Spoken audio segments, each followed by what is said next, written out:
Now, the last thing we talked about was the rightward shift of Calles and the Callista regime, and it coincided with beginning in 1929 of the Great Depression, which exposed the bankruptcy of capitalist economics and added to the misery of Mexican peasants and workers. Their growing unrest created fears of a new revolutionary explosion. Rumblings of protest were heard even within the ruling party.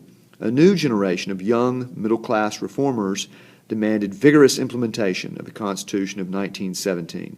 Some were intellectuals influenced by Marxism and the success of the Soviet example, especially by its concept of economic planning. The Soviets in this era under Stalin were issuing these 5-year plans to industrialize their country, and from the outside it looked wildly successful.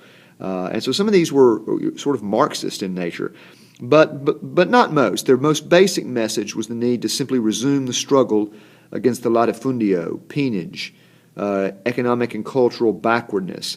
That is, to resume the advance of the bourgeois revolution, stalled by the corruption, cynicism, and conservatism of the Callistas. By 1933, the growing influence of the progressive wing of the PNR had led to a partial reform of the agrarian laws that transferred land distribution from the states to the federal government, and to the beginnings of a school reform under the direction of the brilliant Narciso Bazols during his brief tenure as Secretary of Education under Abelardo Rodriguez. He was the last of Calles' presidential stooges. Now, the acknowledged leader of the reform group within the PNR was General Lázaro Cárdenas, the governor of Michoacán. As governor, Cárdenas had established an enviable record of honesty, compassion, and concern for commoners. He had spent almost 50% of his budget on education, doubling the number of schools in the state.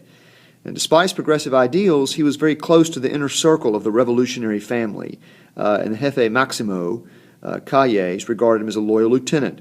And in October 1930, he was chosen chairman of the PNR, a post that made him one of its most powerful figures. The 1934 presidential elections approached.